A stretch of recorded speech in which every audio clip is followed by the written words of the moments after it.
가정의 달 5째 주일입니다. 이 가정은 어떤 모양으로든지 우리가 행복한 가정이 되기를 바라고 우리의 개인의 삶도 참 복된 그런 삶이 되기를 바라고 위해서 우리는 노력하고 있습니다. 그렇게 복된 가정을 이루기 위해서 필요한 일들이 많이 있는데, 오늘 읽으신 누가복음 15장의 말씀에서, 탕자의 이 비유의 말씀에서 예수께서 우리들에게 주시는 그 가르침, 여러 가지 말씀이 있지만 그 가운데 참 복된 가정, 행복한 삶을 누리기 위해서는 우리의 마음에 좀 내려놓아야 할 것이 있고 또 채워야 할 것이 있다 하는 가르침을 이 말씀 안에서 우리가 함께 배우고, 그런 마음을 갖기 위해서 여러분과 함께 말씀을 나누겠습니다. 먼저 이 비유 속에서 큰 아들의 이야기가 있습니다. 속에 담았던 얘기를 하는 거예요. 내게는 염소 새끼 한 마리도 주신 일이 없습니다.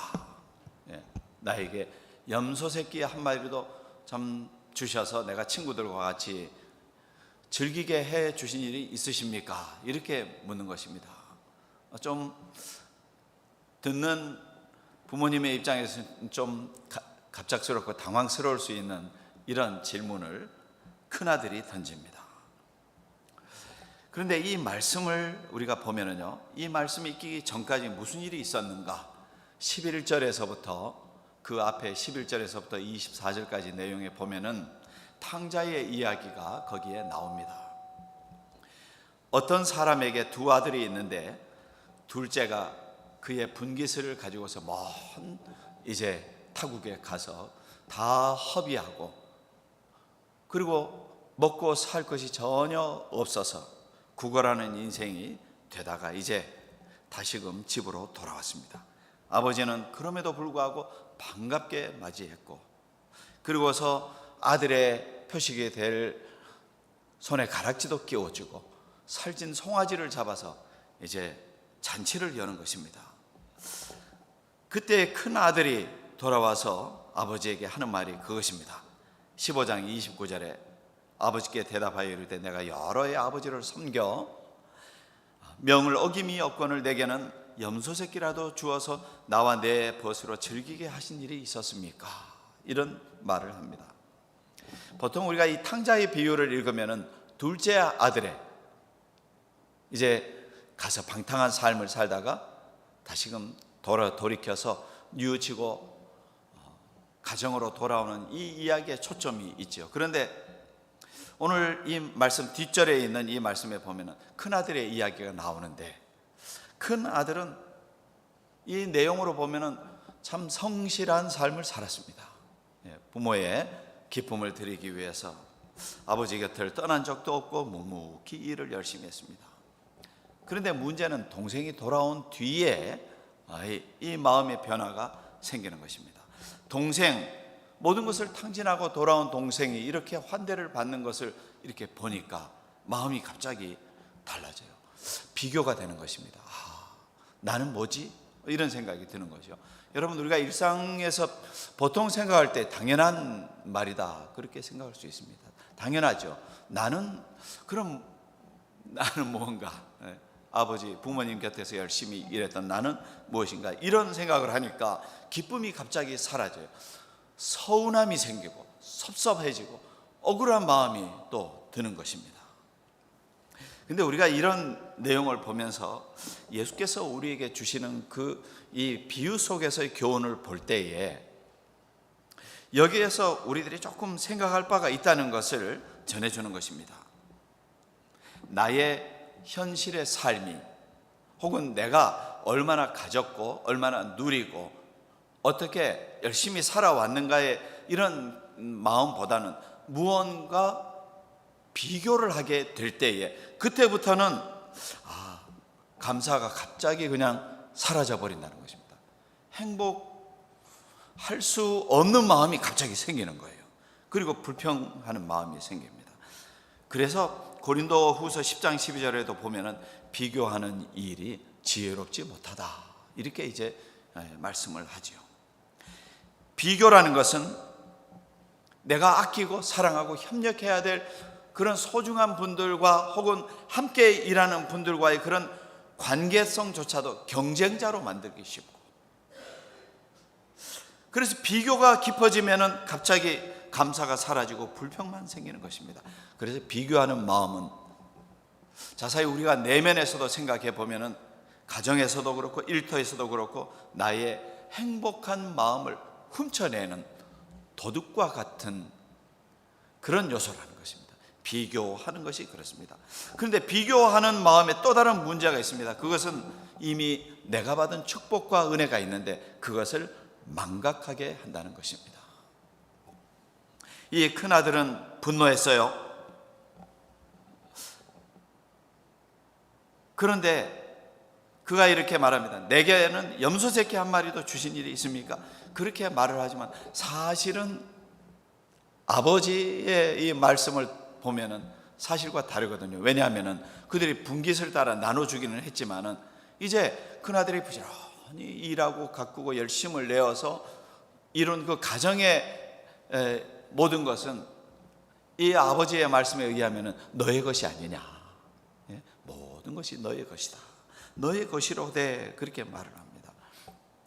그는 아버지와 함께 살고 있었고 아버지의 모든 재산을 이어받을 사람이었습니다.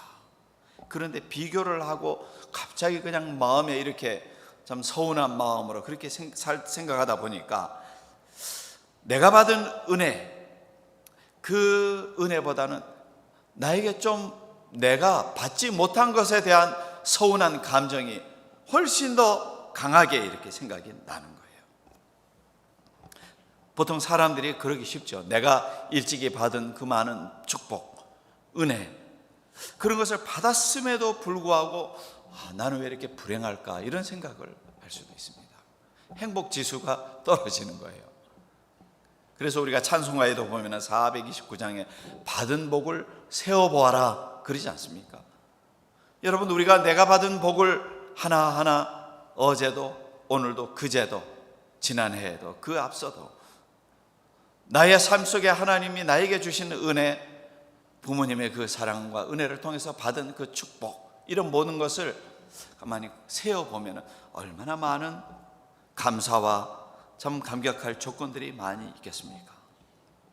출애굽한 사람들이 그렇죠. 그들이 종살이 하면서 그들을 구해내고 광야에서 먹을 것이 없고 마실 것이 없고 그들 광야에서 만나를 주고 메추라기를 주고 그렇게 물을 내어 주었음에도 불구하고 원망을 하죠.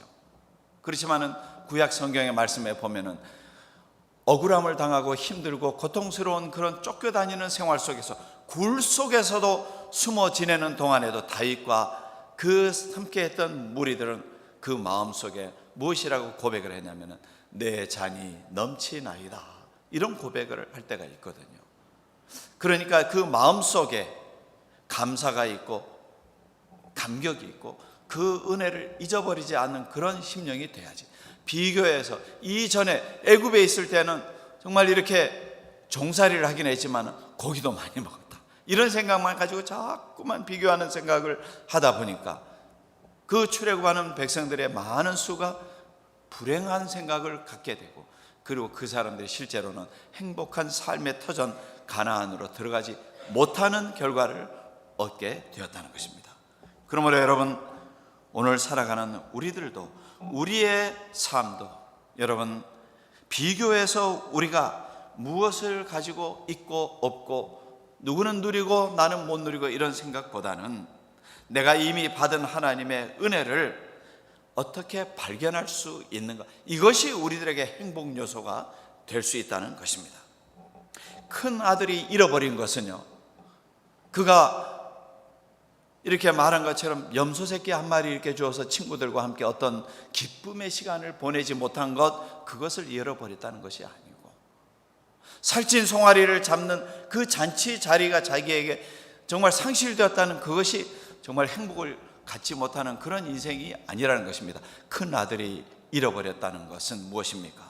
그에게는 비교하는 마음으로 충만했기 때문에 그에게는 참된 기쁨도 행복도 존재하기가 쉽지 않았다는 것입니다. 그러므로 오늘 여러분, 우리 성도님들 마음에도 내 마음속에 내려놓을 바가 그것입니다. 비교가 아닙니다. 오히려 우리의 마음속에 감사로, 은혜로 충만하게 되시기를 주님의 이름으로 축원합니다. 아버지는, 오늘 이 비유의 말씀에서 아버지는 큰 아들의 마음을 다독거리고 어루만져 줍니다. 무엇이라고 말합니까? 모든 것은 다 네 것이 아니냐? 이 모든 것은 다 너의 것이 아니냐? 아버지가 이르되 예, 너는 항상 나와 함께 있으니 내 것이 다 너의 것이로되 너의 것이다. 아버지는 큰 아들의 마음을 이해합니다. 그리고 그를 위로해요. 서운한 마음을 다독거립니다. 그리고 마음으로 품어줍니다. 너는 항상 나와 함께 있으니 내 것이 다 내 것이 아니냐? 이것은 아버지의 말씀에, 이 말씀은 꾸중이 아니라 사랑의 마음이고 책망이 아니라 위로의 마음입니다. 너가 어떻게 그럴 수가 있어? 너가 왜 못 받았어? 이렇게 말씀하는 것이 아니라 이 아버지는 큰 아들도 큰 아들대로 참 귀하고, 돌아온 작은 아들을 작은 아들대로 귀하고 참 기뻐하는 것입니다. 그 아버지의 마음에는 사랑의 마음으로 가득합니다. 부모가 자녀들을 볼 때에는 항상 사랑의 마음이 가득하지요. 사랑의 눈으로 바라보니 큰 아들도 작은 아들도 부족함보다 소중함이 먼저 보이는 것입니다. 큰 아들에게 네가 이미 가지고 있는 것이 얼마나 큰가 하는 것을 다시금 생각하게 해줍니다. 또 둘째 아들도 어렵게 쥐염 열매를 먹고 사는 그대로 죽을 수밖에 없는 그런 인생이 집으로 돌아왔으니 그것이 참 기쁘다는 것입니다. 그래서 여러분, 우리들 사람들의 마음, 사람의 마음에 따라서, 그래서 사람의 생각이 이제 이루어지고 그 마음과 생각에 따라서 사람들은 삶의 자리에서 따뜻한 시선이 나올 수가 있지요. 가정의 행복이 그렇습니다. 우리의 공동체의 행복도 그렇습니다. 내가 무엇을 비교해서가 아니라 사랑에 달려 있다는 것입니다. 사랑에 우리들의 행복이 달려 있습니다. 누군가의, 상대방의 부족함을 찾기 전에 받은 은혜를 감사하고 소중히 여기는 것입니다. 그리고 누군가를, 상대를 볼 때에 여러분 소중함으로 보는 것입니다. 상대의 가치가 얼만큼 부족한가, 얼만큼 나를 위해서 행복하게 존재할 수 있는가, 이런 것을 바라보는 것이 아니라 상대는 상대로 소중한 존재로 사랑의 마음으로 인정하고 대우하는 것입니다. 그 1960년대에 그 글이 처음 이렇게 올라 있다가 한 88년인가 그때 리더스 다이제스트 하는 이렇게 자그마한 그 글에, 그 책의 글에 인용된 이야기가 있습니다. 그 이야기가 뭐냐면 제목이 Johnny Lingo's Eight Cow Wife 하는 이야기입니다. 조니 링고라는 사람이 이제 장가를 가기 위해서 지참금을 이제 가지고서 보내드리고 하는 그런 이제 이야기입니다. 근데 이 사람, 이 이야기의 배경은 태평양 한가운데에 있는 그 킨타와 섬이라는 그 섬에서 시카고에서 이사온 한 청년의 이야기입니다. 이 청년이 이제 이 섬으로 와서 열심히 일을 해요. 계산도 잘하고 장사도 잘하고 모든 면에 참 잘해요. 똑똑하게. 그런데 이 청년이 장가를 가야 되겠다 하는 생각을 가지고서 이제 신부감을 찾습니다. 그런데 그 섬에서는 신부를 모셔오기 위해서 이제 신랑이 지참금을 보내드려야 되는데, 보통 평범한 신부감은 이제 카우, 소를 한 마리에서 한 두세 마리까지 이렇게 보내드리고, 특별한 신부감을 모실 때는 한 4마리 정도 이렇게 보내드린다는 겁니다. 그런데 아니 글쎄 동네 사람들이 들어보니까 이 똑똑하다는 청년이 신부감을 보면은 평범한 신부임에 분명한데 카우를 8마리를 보냈다는 거예요. 아니 도대체 왜 그랬어? 아니 자네같이 똑똑한 청년이 왜 그렇게 8마리나 보내드렸어? 그러니까 이 사람이 하는 말이 그것입니다. 자기의 와이프 될 여인 사리타를 위해서 제가 사리타를 위해서 8마리 카우를 보내드렸는데 저는 8마리의 소의 가치를 가진 부인으로 제 와이프가 그렇게 저와 같이 살기를 원합니다. 그런 얘기를 했다는 것입니다. 평범해서 보통 사람들은 그냥 이만한 가치면 되지 않았나 이렇게 생각을 했다는 것인데, 이 사람은 자기가 함께 이렇게 평생을 보낼 그 와이프를 모시는데, 모시는 게 맞죠, 그죠? 그런데 8마리, 보통 사람들이 가장 귀하다고 생각한 그 어떤 지참금의 밸류에 더블로 자기가 이렇게 보내드림으로써 그렇게 소중한 이로 여길 수 있는 부인을 내가 맡고 싶었다는 것입니다. 그 이야기가 참 귀하죠. 여러분, 우리 성도들의 입장에서 보면은요, 우리 예수 믿는 사람들은 그렇습니다. 우리들은 서로를 소중히 여길 줄 아는 사람들입니다. 왜냐하면 예수께서 우리들을 그렇게 여겨 주셨거든요. 십자가를 지시고 우리를 구원해 주시기 위해서 죽음까지 당하시면서 우리를 세상에서 죄와 사망의 가운데 버려지는 존재로 두지 아니하시고 우리를 귀하게 여겨주시고 당신의 목숨을 내어드리면서까지도 우리를 구원해 주셨거든요. 하나님이 세상을 이처럼 사랑하사, 우리 다 같이 한번 해보십시다. 시작. 하나님이 세상을 이처럼 사랑하사 독생자를 주셨으니 이는 저를 믿는 자마다 멸망치 않고 영생을 얻게 하려 하심이라. 아멘. 아멘. 하나님이 우리의 가치를 소중하게 여기는 방식이 그렇게 나타난 것입니다. 예수 그리스도를 통해서, 십자가를 통해서 우리를 건져내어 주시고, 그것을 통해서 십자가는 하나님이 우리를 얼마나 사랑하시는지, 하나님이 우리를 얼마나 존귀하게 여겨주시는지에 대한 큰 증거를 십자가를 통해서 우리에게 나타내셨고, 십자가를 통해서 우리는 죄사함의 확증을 가지고서 하나님의 자녀가 되었고 영생의 소망을 얻게 되었다는 것입니다. 그러니까 우리들이 서로를 볼 때에 이 자니 링고의 그 행동 못지않게 우리는 서로를 귀하게 여기는 그런 우리들의 관계로 이어가야 한다는 것입니다. 오직 사랑으로요. 오늘 우리가 이 탕자의 비유를 함께 읽으셨는데, 예수께서는 우리의 인생이 비교하는 인생이 아니라 사랑의 인생으로 복되고 행복한 가정들을, 그런 삶을 이루기를 우리에게 원하시는 것입니다. 큰 아들은 동생을 비교하면서 그는 잔치 자리에 들어가기를 원하지 않았습니다. 그러나 아버지는 어떻게 합니까? 그를 사랑의 마음으로 큰 아들도 잔치 안으로 들어서게끔 인도하는 것입니다. 이것은 오늘을 사는 우리 모든 사람들이 그렇습니다. 우리의 삶의 자리가 비교하는 자리에 머무르지 말고 사랑의 자리로 우리 모두가 나아가야 하겠습니다.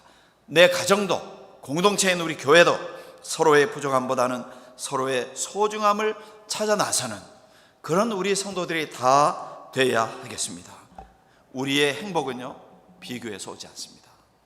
비교는 조금 우월의식을 가지면 교만하기 쉽고, 그리고 좀 열등의식을 가지게 되면 그것 때문에 우리는 힘들게 우리의 자신감을, 존재감을 잃어버리고 살 수밖에 없습니다. 비교하는 일은 우리의 관계를 멀리 하게끔 하지만은 사랑의 관계는 우리들의 관계를 더욱더 가까이 하게 인도해 주는 것입니다. 아버지가 하는 말, 그것은 모든 것은 다 내 것이 아니냐. 이 말은 여러분, 오늘도 우리들의 삶을 열심히 살아가고 있는 우리들에게 주시는 하나님의 음성, 주님의 음성이라고 우리는 믿고 그 음성을 우리의 마음을 열고 들어야 하겠습니다. 모든 것은 다 내 것이 아니냐. 많은 것을 받았으니 세상에서 나가서 무언가 비교하는 인생으로 살지 말고 사랑으로, 이 아버지와 같이 부모의 그 사랑과 같이 사랑으로 모든 사람을 품어주고 사랑으로 소중하게 여기는 그런 관계의 삶을 살라는 것입니다. 오늘 여러분, 이 한 주간에도 우리가 이제 삶의 자리로 나가실 때에 우리들이 있는 자리에서 여러분 많은 사랑을 나타내시고 사랑으로 행복한 그런 삶의 자리를 여러분 가꾸어 나가시는 이 한 주간이 되시기를 주님의 이름으로 축원합니다. 있습니다.